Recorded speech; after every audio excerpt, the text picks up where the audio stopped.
Hi, I'm Micah Halpern. Thank you for joining me today as I do some thinking out loud.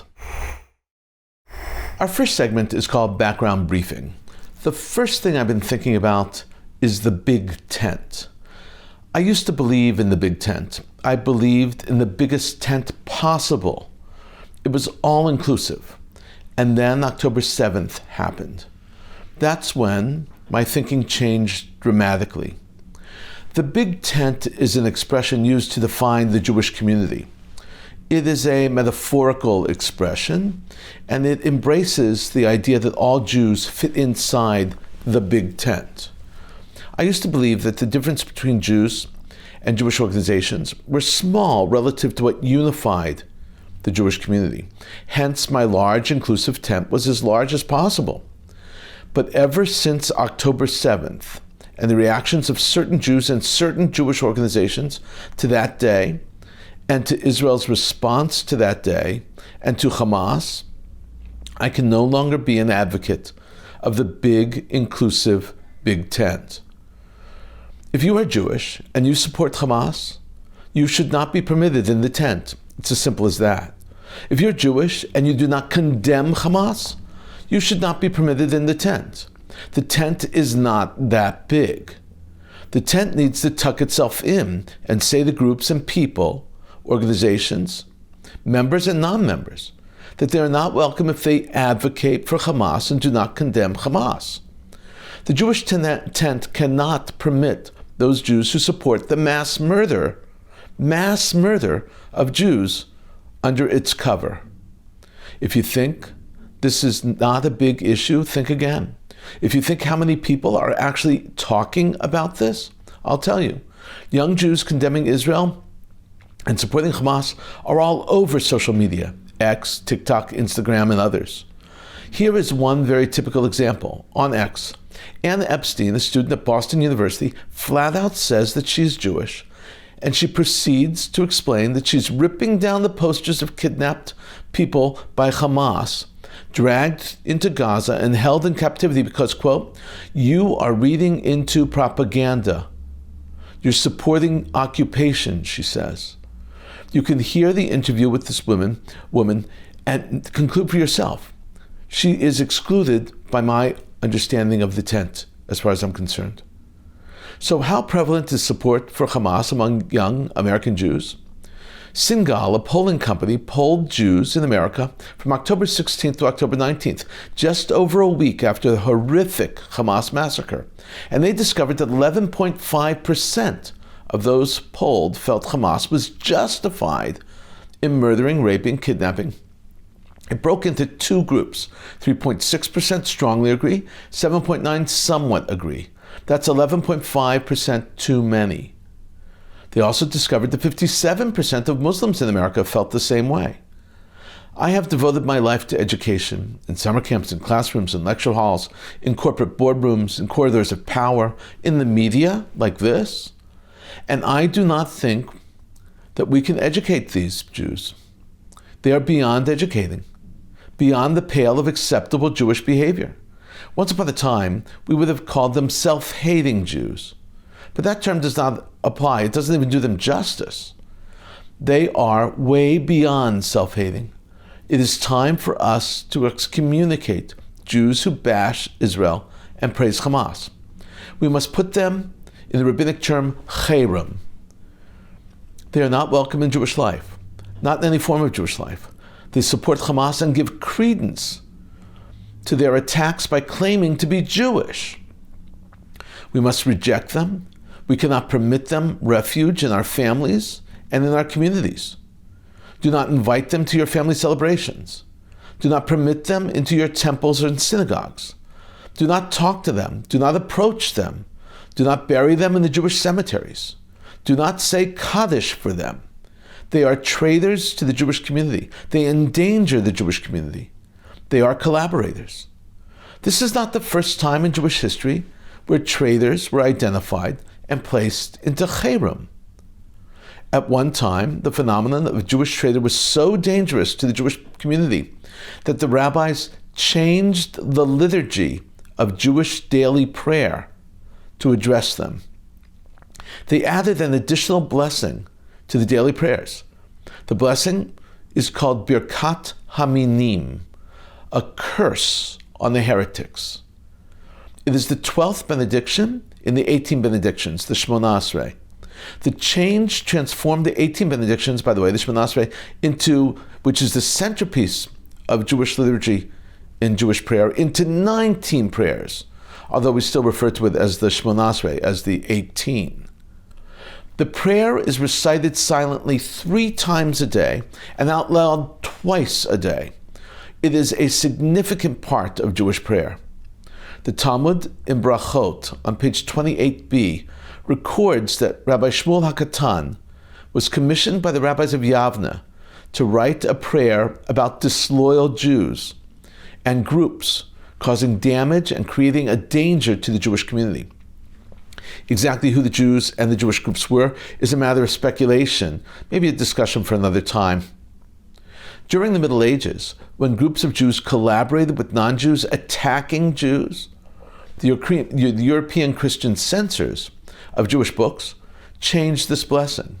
But the intention and the direction of the blessing was, and still is, targeted at Jewish traitors to the Jewish community.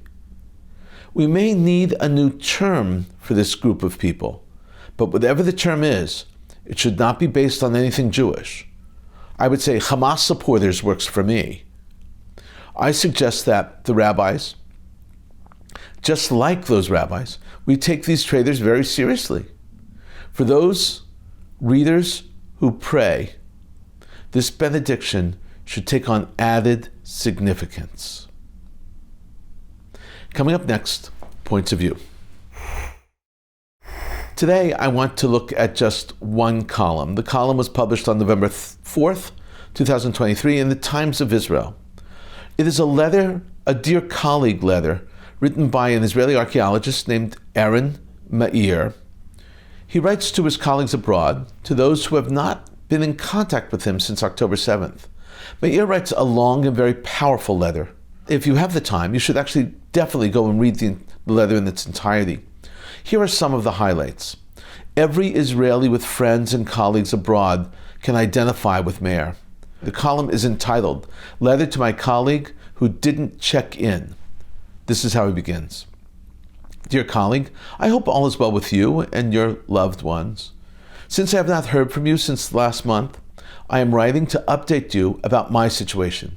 Unless you were totally preoccupied with personal health issues, or you were on an interplanetary trip to Mars, I presume you are aware that as of October 7th, 2023, a horrible war is going on in Israel. So let me immediately state, I am not okay. And neither are any of my family, friends, colleagues, and fellow citizens in Israel. On October 7th, early in the morning, Hamas, the barbaric Palestinian terrorist organization, commenced a wide-ranging assault on Israel, including firing thousands of rockets to extensive parts of Israel and massive ground attacks on communities and army positions in southwestern Israel. During this barbaric attack, Hamas carried out unimaginable atrocities, including killing some 1,400 people, wounding thousands more, and kidnapping about 240 people to Gaza. As the letter continues, Meir describes in detail, much more detail, what he personally witnessed. And he writes that I sent you a description and you still did not answer me. In his words, he writes, the evidence for this barbarism is overwhelming, while supporters of Hamas state that there is no evidence of these atrocities. This is not so. Hamas murders themselves document these deeds on video, which they broadcasted live and are available online until this day. In addition to this, the first responder and forensic teams who came to the sites immediately after the horrific attacks of terror found clear evidence of these horrific crimes. I myself visited several of the massacre sites a few weeks after October 7th, and while the bodies had already been mostly removed, clear and heinous physical evidence of these atrocities could still be seen. Subsequently, I wrote a testimonial about it, which was published and widely distributed, including to you. In some cases, the Hamas terrorists burned the victims in their homes. and all that was left were ashes.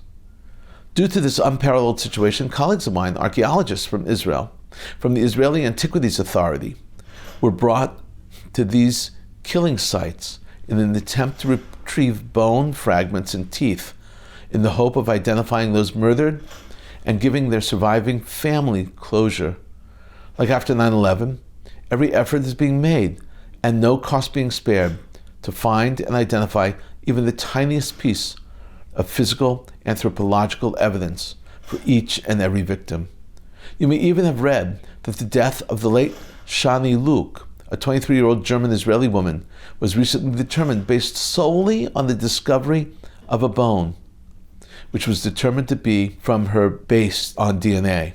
Her family doesn't even have a body to bury and will thus forego a funeral. But they do know what happened to her. Israeli forensic specialists and their foreign colleagues who have come to help are collapsing under the weight of the immense undertaking. Despite their consummate professionalism, both local and foreign coroners have been shown breaking down from the immensity of the unparalleled emotional burden that has befallen them. The evidence of this is undeniable, and as you may know, politically, I see myself as being left of center. For years, I have supported the calls for a two-state solution of the Israeli-Palestinian conflict, something that despite the horrific events of October 7th, I still adhere to, but only if the Palestinian state is demilitarized. Also, you may know that I am far from a supporter of the current government of Israel, and in particular of Prime Minister Benjamin Netanyahu. I strongly believe that he and his government are detrimental to Israel, and their actions have caused deep divisions within our society, weakening us as a country. In fact, the slow initial response to October 7th attacks may be connected to the weakened state of Israeli society. But let me be crystal clear. As of October 7th, all Israelis, including myself, have had to completely review their prior assumptions. This is the case for those on the left, center, and right. It is obvious that many preconceptions on all sides were wrong. No, Israel's strength and settlements did not deter Hamas. No, Hamas, as the rulers of Gaza, were not going through a de-radicalization, since they supposedly had to think of the best interests of the people of Gaza. And no, as proven time and again, withdrawing from the land did not enable Palestinians to found a flourishing state. In fact, it often brought on more terror. It appears that due to such simplistic and binary understanding of the world, the very ability to discern between good and evil has been abandoned. These attacks do not mean that you have to abandon one's belief about Israel-Palestinian conflict. Divergent views on this are within the realms of acceptable.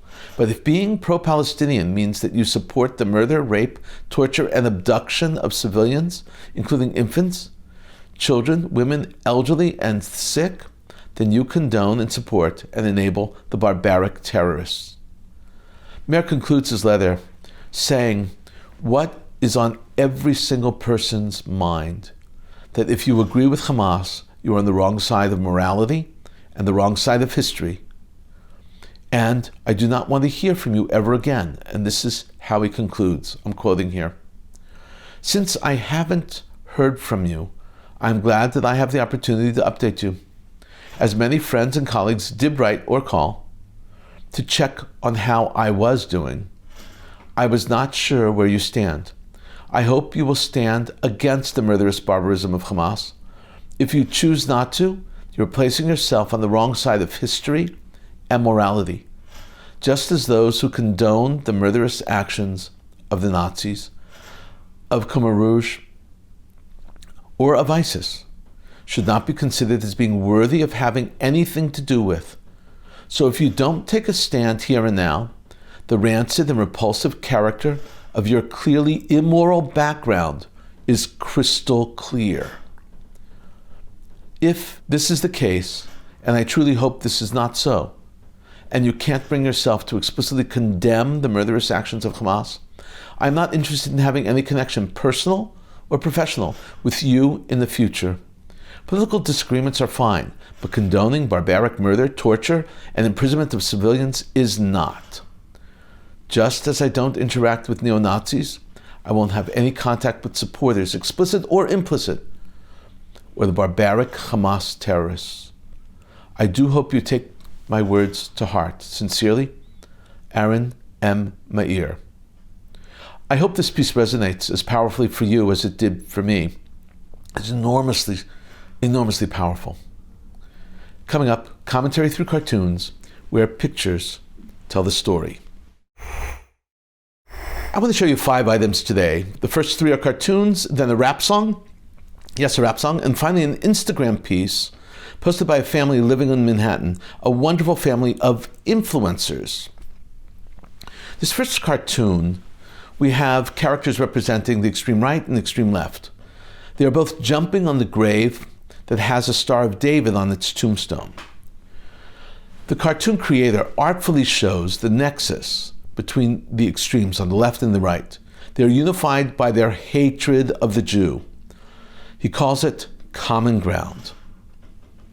Next up is a cartoon of President Biden coming off Air Force One. He's walking a tightrope.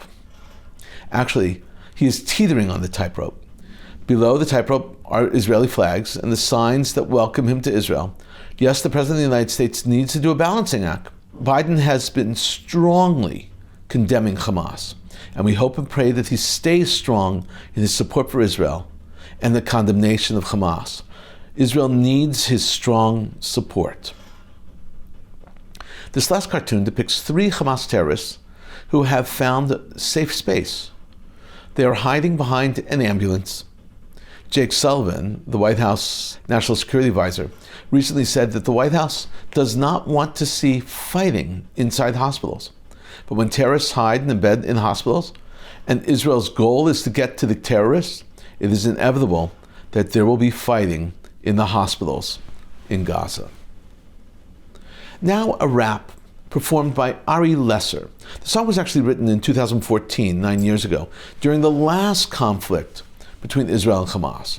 Almost 10 years later, it is still so profound and on target. Take a listen.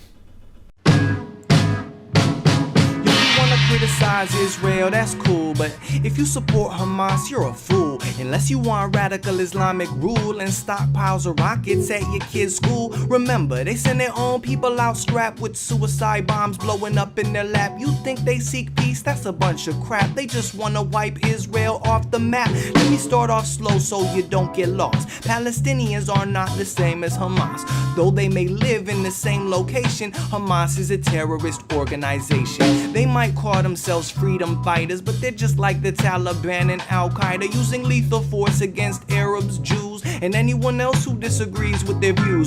Due to their violence, they have been banned from Jordan, Canada, and Japan, the whole EU, plus the UK, Australia, Egypt, and the USA. But in Israel, the situation is harder. They kidnap Israelis and use them to barter. If one murders Jews, he's raised as a martyr. Just take a look at Hamas's own charter. They want Islam controlling the whole Middle East. 2 states don't interest them in the least. So tell me how Jews are supposed to make peace with the enemy who just wants to see us deceased. You want to criticize Israel, that's cool, but if you support Hamas, you're a fool. Unless you want radical Islamic rule and stockpiles of rockets at your kid's school. Remember, they send their own people out strapped with suicide bombs blowing up in their lap. You think they seek peace? That's a bunch of crap. They just want to wipe Israel off the map.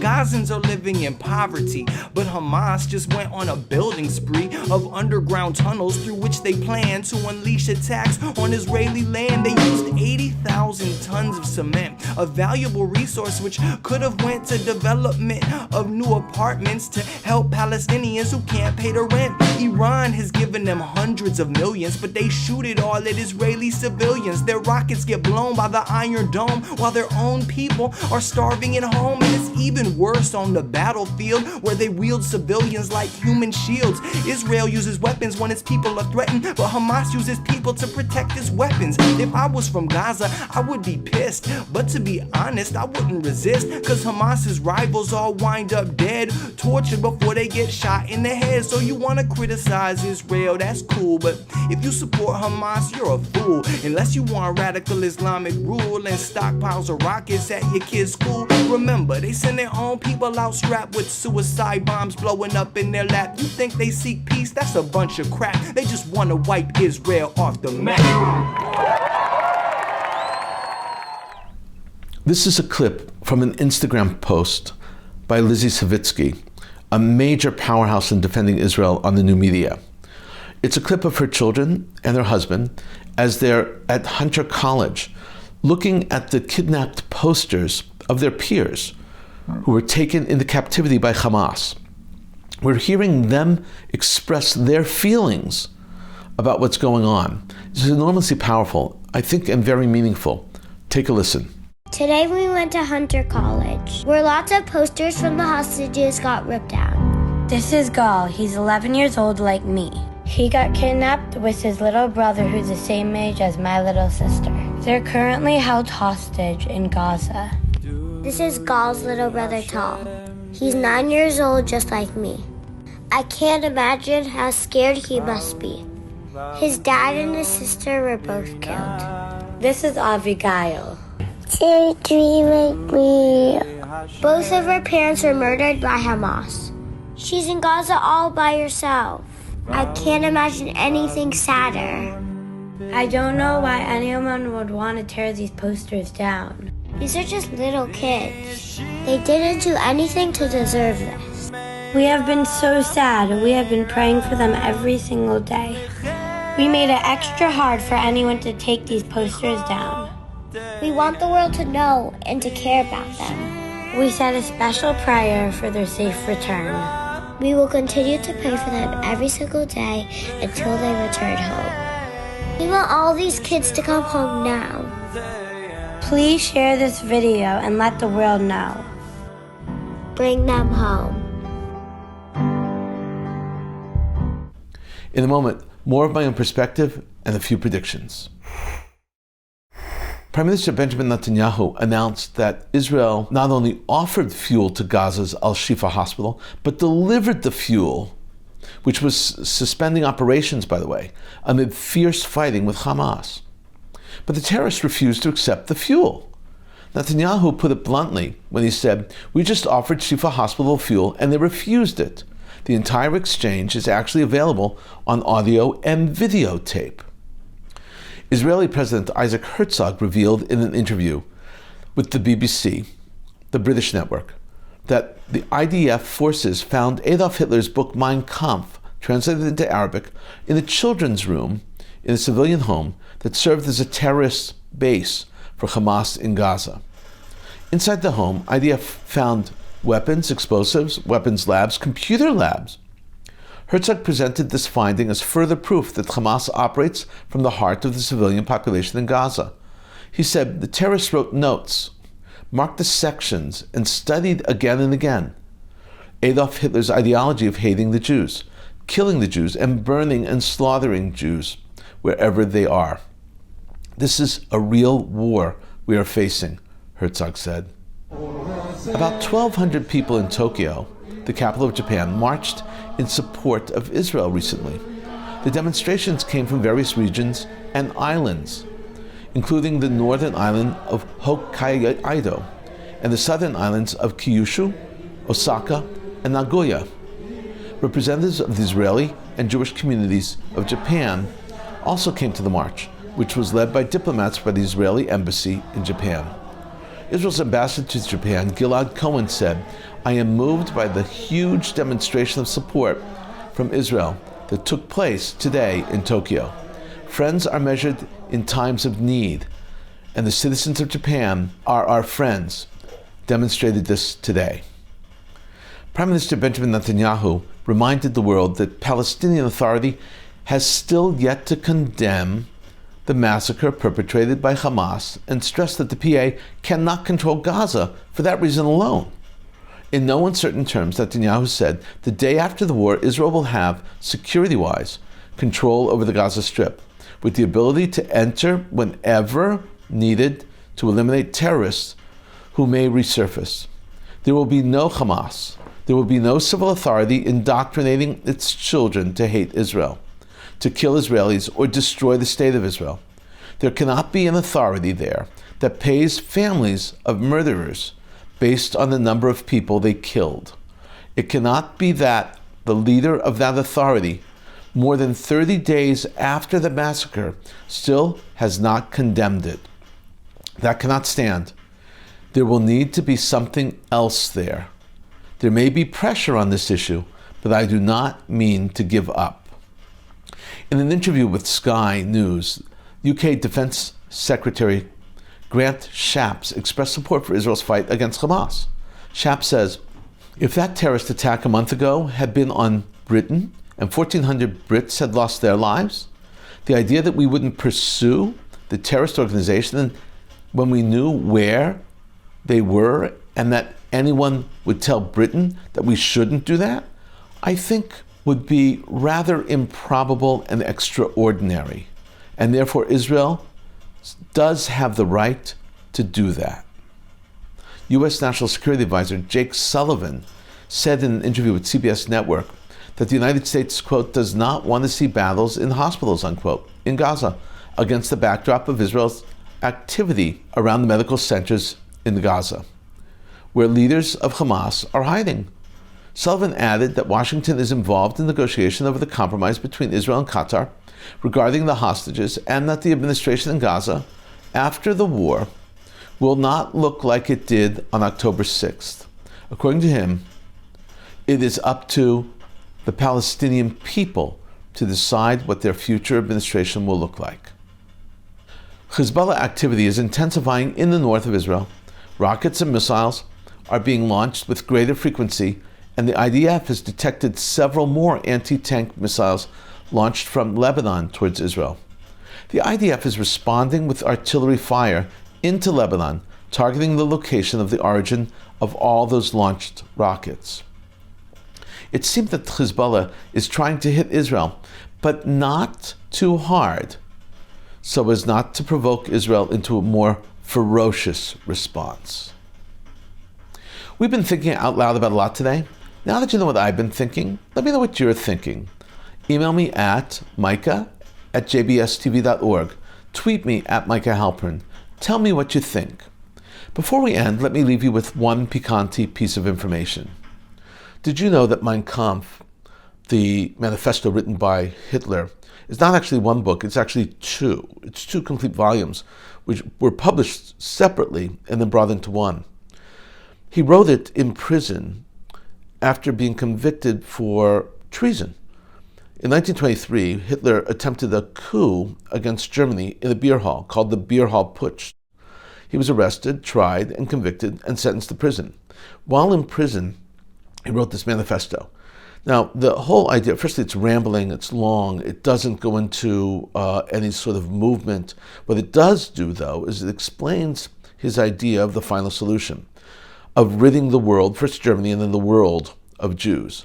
It's his solution to the problems of Germany itself and the problems of the world itself. Anyone interested in focusing on murdering the Jews will use this as their manifesto. So it's no surprise that Hamas has it in their storerooms. Thank you for thinking out loud with me, Micah Halpern. Let's think out loud again next week on JBS.